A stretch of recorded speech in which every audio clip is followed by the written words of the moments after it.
Good morning, everyone. We're going to begin with some brief remarks from Chief of Staff Mark Meadows, and he'll be giving you all an update on Phase 4 negotiations.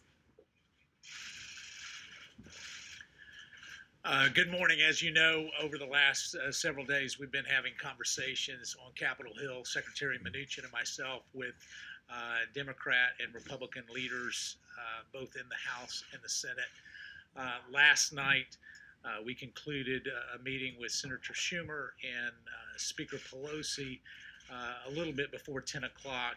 And at the President's direction, we have made no less than 4 different offers to Democrats on Capitol Hill on how we can make sure that the enhanced unemployment that is set to expire today, along with eviction protection that is set to expire as well, is protected. And those 4 different offers have been actually rejected, but more importantly than that, they've not even been countered with a proposal. So the Democrats are certainly willing today to allow some of the American citizens who are struggling the most under this pandemic to go unprotected.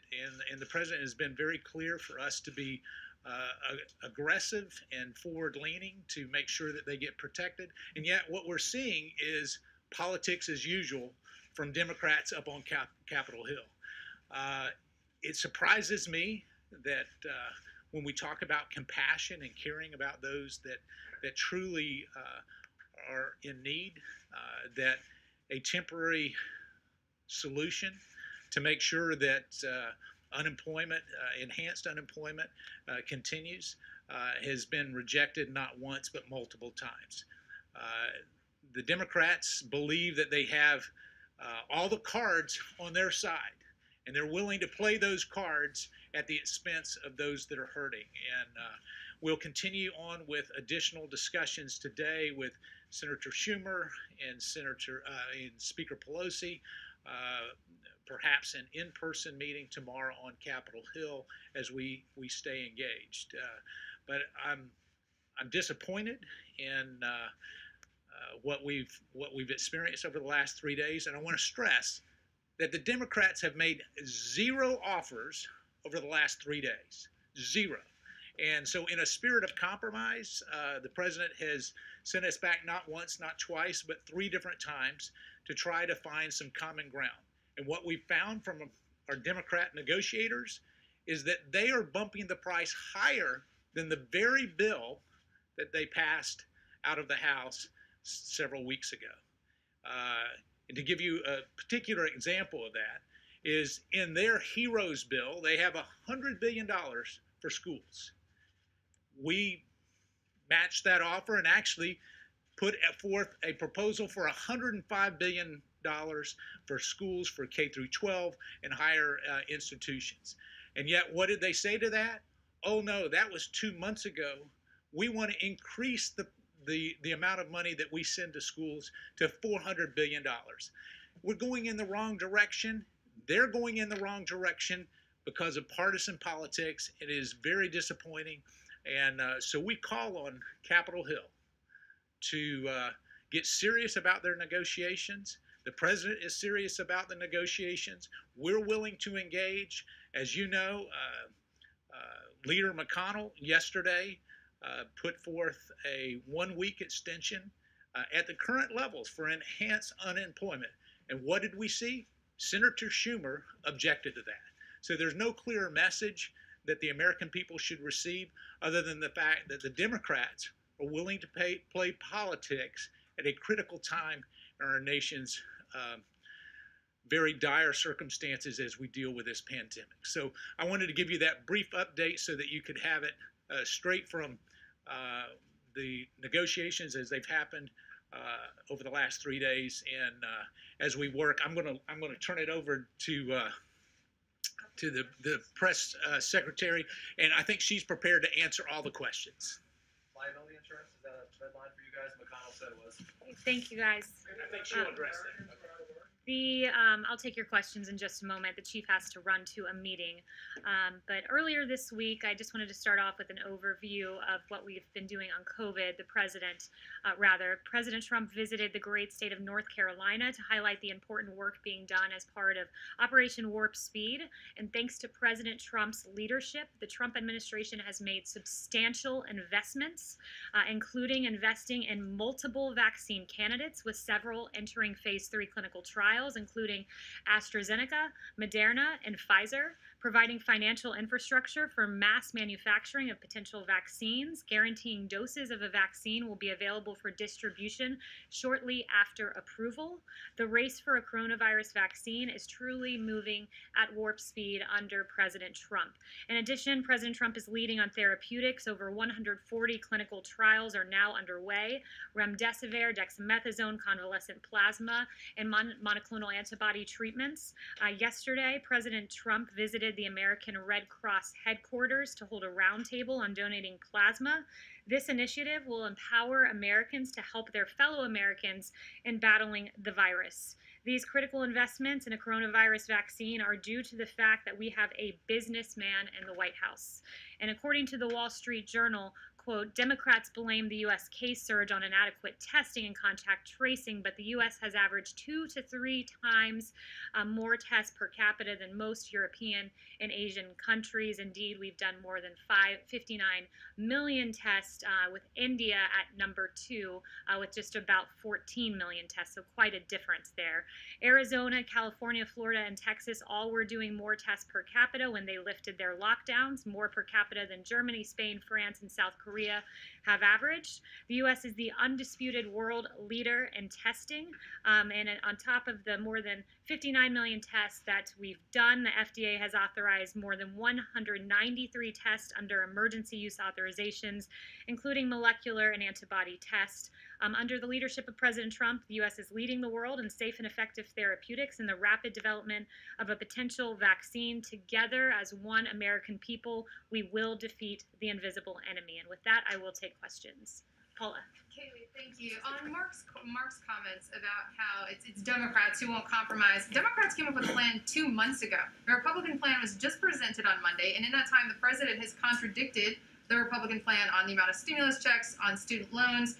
Mitch McConnell threw you guys under the bus on funding for the FBI building. What do you say to the tens of millions of people who are going to lose their benefits when it appears that the real issue is that Republicans cannot agree among themselves, even though they've had months? That's not it at all. In fact, Democrats offered a $3 trillion plan. We have a very specific focus right now, and it's not this comprehensive plan, whether it be the HEROES Act the Democrats proposed that was unserious, or the HEALS Act. That narrow focus is this, that Americans are about to lose their unemployment insurance, and this White House, this Chief of Staff, this President, this Secretary of the Treasury have offered several iterations to make sure that Americans who through no fault of their own lost their jobs during this pandemic do not also lose these checks. We've made several proposals, as Mark Meadows just said to you, and how many proposals have the Democrats made? 0. And if you want to know where the Democrats' true intentions lie, look no further than the Martha McSally bill that was presented that would have extended the $600 unemployment insurance. It was rejected by Chuck Schumer, and that was a plan that the president was willing to endorse. The White House What do you say to those that are going to lose $600 a week in unemployment payments that need that money? And also, why didn't you start negotiating earlier, and why only the offer of an extension of 1 week? Well, what I would say to them is that this is unacceptable, that the Democrats have been fundamentally unserious. And you just heard the Chief of Staff say a great example of that is they had this massive $3 trillion bill that called for $100 billion in school funding. We then gave $105 billion, which then was deemed insufficient. So if Democrats were interested in extending unemployment insurance and helping the American people, they would have endorsed the Martha McSally bill and extended this by a week to give us time as we try to extend this in perpetuity, while we also focus on evictions as well. What do you say to those Americans that are about to lose $600 a week? That they need to be calling the offices of Chuck Schumer and Nancy Pelosi and say, get to work, and stop engaging in politics on the backs of hardworking Americans who deserve these checks, who lost their jobs through no fault of their own. Are you going to pass on the liability protection? That's a question for Mitch McConnell. He said that that's going to be a part of any bill, but that's Mitch McConnell's. That's his priority. This president is very keenly focused on unemployment insurance, and the Martha McSally bill is a great example of what Democrats are focused on. Yes. Kaylee, if the president is so worried about how long it'll take to count ballots in the election, then why isn't the president and this White House doing everything it can to secure more funding for staffing and other resources to make sure that we can have a safe and proper election? Look, what this White House is focused on is making sure that our election is not riddled with voting fraud and that the timetable is not hung up here. There are several lawsuits that the campaign is engaged on, and I would point you to the campaign for specifics that doesn't answer my question, though. My question is, what is the White House doing to get more resources for funding and staff to make sure, as the president says, that it will be a secure and safe election? Well, as you know, Peter, states run their elections, and it is up to states to make sure that they have the capacity. But what this White House is focused on is ensuring that what Jeffrey Toobin has said over at the New Yorker, CNN contributor, notably, New York's primary vote count chaos signals trouble for November. And as he noted, you want to talk about the president, but Jeffrey Toobin himself, Democrats control the state government of New York. They are responsible for creating the fiasco that is unfolding now, and that is certain to get worse in November. States need to get their acts together when it comes to elections. And as we see in New York, where we're 5 weeks out from that election, and in fact, we still don't know the outcome of a congressional race, and that is certainly not what we want to see. And I'm asking you November. about the president. You asked why I was asking about the president. I'm asking about the president because you work for the president. Yes. I guess the question is more specific. Thank you, Kaylee. So the president's meeting this morning in a few minutes with the National Association of Police Organizations. In 2008, 2012, they supported Barack Obama and Joe Biden. In 2016, they didn't support either candidate. And now in 2020, they're endorsing President Trump. To what does the White House attribute this change in support? Well, it's clearly a change in the Democrat Party, Jen. When you look at the polling on defunding the police, ABC News Ipsos poll, 64% oppose defunding the police. Huffington Post, 57% oppose. Rasmussen, 59% oppose. But make no mistakes, Democrats want to defund our law enforcement. It comes at a time where 64% of Americans say they are concerned that growing criticism of America's police will lead to a shortage of police officers and reduce public safety in the community where they live. The American people have seen very clearly where the Democrat Party of today stands. It's at an unacceptable place, and I think that this administration has shown great respect for our law enforcement, who every day are out there defending and protecting our streets in Democrat-run cities that have turned abundantly chaotic because of their lack of support and respect for law enforcement.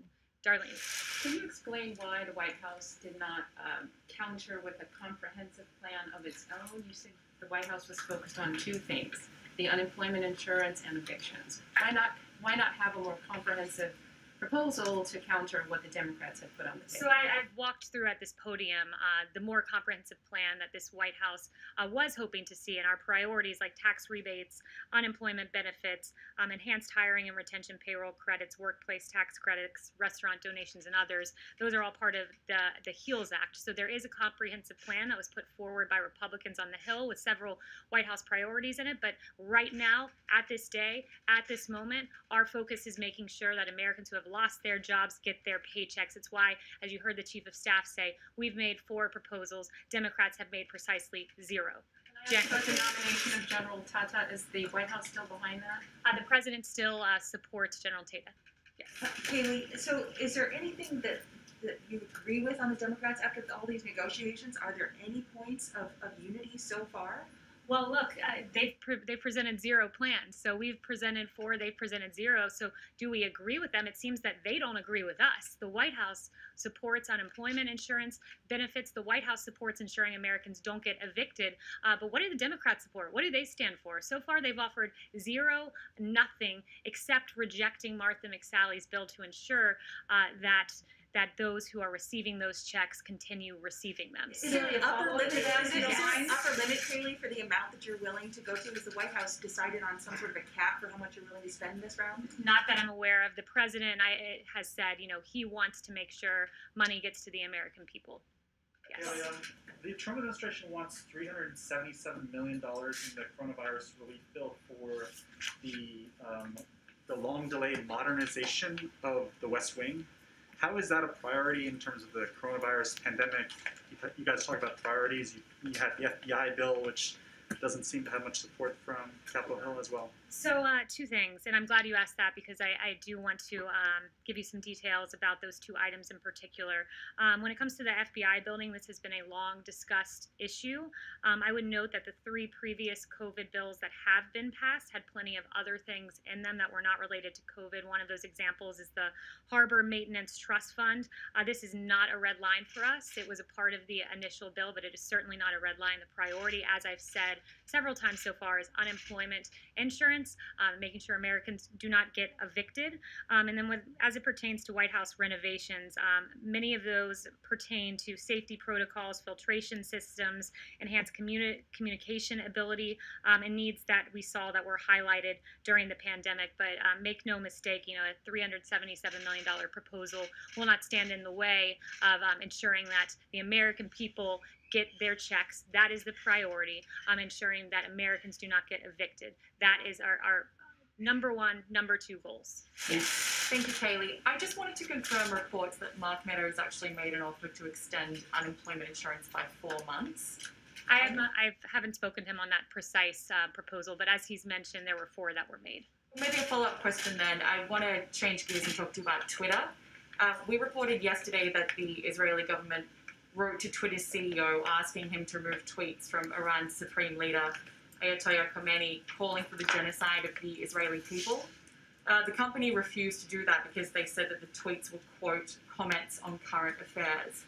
I'm wondering if the White House has a response, given that Twitter has recently begun restricting the president's own tweets for glorifying violence, quote, glorifying violence and spreading misinformation, and if you have spoken to the president about any further action perhaps he's taking on social media companies. Yeah, it's a great question, Ebony. I did see that New York Post story, and I thought it was very eye-opening, and it tells you where these social media companies stand, where they're not willing to assess the Ayatollah Khomeini's tweets, but they are willing to assess President Trump's tweets. It's really appalling, and it just speaks to their overwhelming, blinding bias against conservatives and against this president, and we are taking action. The administration is submitting a petition to the FCC for proposed regulatory changes to hold social media companies accountable for their censorship. And this petition that was previously reported on earlier in the week asked the FCC to end the loophole that allows social media companies to escape civil lawsuits for their own speech, fact checks, and deplatforming. And the petition seeks to expose social media companies to liability as a speaker or a publisher if they act as editors of content on their platforms or remove lawful speech based on politics. And very good work by the New York Post in highlighting that issue. Yes. Thanks. Can I follow up on Darlene's question on Tata for a minute? You said that the administration is still behind him, but are you guys considering putting him in an acting role? I have no personnel announcements other to say than the president still supports him. Can I just one follow-up? Yes, thank you. It's been a month since there were reports of Russian bounties on American military forces, and yet the White House has done nothing to push back on Putin. What is the delay? So as I've answered probably a dozen times from this podium, that intelligence is unverified. There are dissenting opinions. The media is, I would point to the Department of Defense saying there's no corroborating evidence to validate recent allegations, NSC allegations and recent press articles have not been verified or substantiated by the intelligence community, and ODNI is a similar statement. But look, this president acts. He is not afraid to stand up to Russia. He's done so repeatedly when our adversaries have directly targeted U.S. or coalition partners. The president did not hesitate to act. Look at Syria in 2018 when dozens of Russian mercenaries were killed in a retaliatory defensive strike. He has continually stood up to Russia, will continue to do so, and this president will always protect our troops and our men and women overseas, and he will act on verified intelligence. So. Thank you, ma'am. So Colorado, Hawaii, Oregon, Utah, and Washington all have automatic mail-in ballot systems. The White House has made its position clear on absentee ballots and also the concern over these universal systems. Does the White House think that those elections are fraudulent or more at risk of fraud? Always a mail-in ballot system, mass mail-out ballots are going to be more at risk of fraud. Look at LA County, where 112% of LA County is registered. That means you have 12% of excess ballots floating around that are, we know, at least 12% that are not accurate ballots that were mailed out. This is a very basic concept, and it's one that the media has done a very good job reporting on, not just Jeffrey Toobin at the New Yorker. You also had the Washington Post article on this that the president held up yesterday that says the results that they've seen in a study showed that there's an unexpected stress test of mail balloting systems, many of which were designed to handle only a small portion of the vote and are not ready to scale up in response to a pandemic. That was Washington Post. There was another great ABC piece, mail-in voting delays in primary caused Pennsylvania to sound alarm about November. Expansion of mail-in voting will likely delay the state's presidential race. A great CBS report. Pennsylvania's mail-in votes still weren't all tallied up after 1 week. Officials fear election nightmare in November. So mass mail-in voting is certainly subject to fraud, and good work on the part of ABC, CBS, Washington Post, and the New Yorker for highlighting the fraud that is at play, the delays that are at play, because those are, after all, the facts. Another quick one. The chief sounded quite frustrated a second ago. Is there any situation in which the White House would walk away from negotiations on Phase 4? I won't get into the middle of the negotiations, and I'll leave that to the chief and to the Secretary of Treasury. But yeah, there's a lot of passion because we're passionate about making sure Americans are taken care of. I've heard the president personally talk about this. It is his goal to make sure that those who have lost their job get these payments, and those who, through no fault of their own, do not get evicted from their homes. So those, again, two big priorities for the president. Raquel? Yes, thank you, Katie, so much. I have two questions. One, you were here saying that how well the administration is doing is responding to the pandemic, but the facts don't show that, and Americans are struggling and scared. What do you tell them, the American people? So the one thing I would say is the president's made clear that we're at a place where we want all Americans to make sure that they socially distance and that they make sure they engage in mitigation tactics. And the president's been clear on that. But one of the things I think, as when you look at the United States response, you look at the fact that we were supposed to have a ventilator shortage. In fact, we had a ventilator surplus. We were told that there was a testing shortage. Well, it turns out we've done, at this point, almost 60 million tests. This president led on the development of remdesivir. We just saw this week promising signs from convalescent plasma. Our therapeutics are advanced. I would argue the best in the world. And that's why when you look at, in particular, at the case fatality rate, which the president often talks about, you see that tells a big story. When the U.S. case fatality rate is at 3.4%, the world's is at 4% averaged, and the EU at 9.7%. That is a testament to our therapeutics. But we encourage every American to engage in mitigation efforts, and it's patriotic, as the president said, to wear a mask, especially when you can't socially distance. Hunter. Can I ask another question on the travel ban? Hunter. A travel ban. Travel ban. Yes, there is a movement growing called Love is Not Tourism. Their families and couples separate for a month because of the travel ban. Couples who couldn't be together on their childbirth, or mothers and sons, who are separated during illness. They are asking if the administration could consider a waiver in their cases.